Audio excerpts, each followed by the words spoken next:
1962 সালে প্রায় 100 একর জায়গায় গড়ে ওঠা দেশের অন্যতম বৃহৎ চিনিকল জয়পুরহাট সুগার মিল। উত্তরাঞ্চলের অর্থনীতিতে চাঞ্চল্য সৃষ্টি করা একসময়ের এই মিলটি এখন হয়ে উঠেছে গলার কাঁটা। দীর্ঘদিনের অব্যবস্থাপনা, কর্তৃপক্ষের গাফিলতি এবং পরিকল্পনার অভাবে প্রতি বছরই বাড়ছে লোকসান, ভারী হচ্ছে ঋণের বোঝা।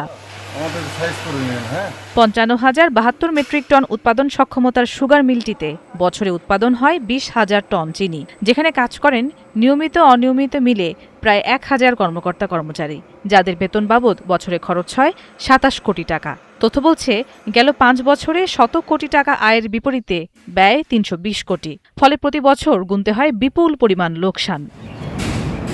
এছাড়াও নানামুখী সংকটে ধুঁকতে থাকা মিলটিতে নষ্ট হচ্ছে কোটি কোটি টাকার মূল্যবান যন্ত্রপাতি। এতে কমছে উৎপাদন সক্ষমতা। ফলে শ্রমিক কর্মচারীদের বেতন ঘিরে তৈরি হয়েছে অনিশ্চয়তা। সরকারের পরিকল্পনা অনুযায়ী যদি নজরদারি করে, আমার মনে হয় এই প্রতিষ্ঠানগুলো লাভজনক অবস্থানে যাবে। এমন অবস্থায় মিলটি বেসরকারি খাতে হস্তান্তরের উদ্যোগ নিলে আন্দোলনে নামেন কর্মরত শ্রমিকরা।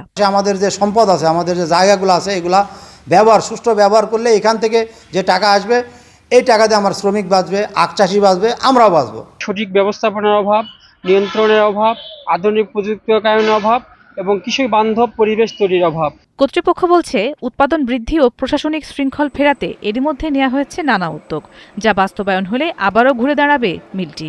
আখ চাষ বৃদ্ধি অল্পে তো সরকার আখের মূল্য বৃদ্ধি করেছে। এখন আখ চাষিরা এগিয়ে আসলে এবং আমাদের সম্প্রসারণ থেকে যে কার্যক্রমগুলি, এগুলো আমরা চালিয়ে যাচ্ছি। স্থানীয়রা বলছেন, বাস্তবসম্মত সংস্কার না হলে হারিয়ে যেতে পারে উত্তরাঞ্চলের এই ঐতিহ্যবাহী শিল্প প্রতিষ্ঠান। নুজহাত রাহনুমা, ৭১।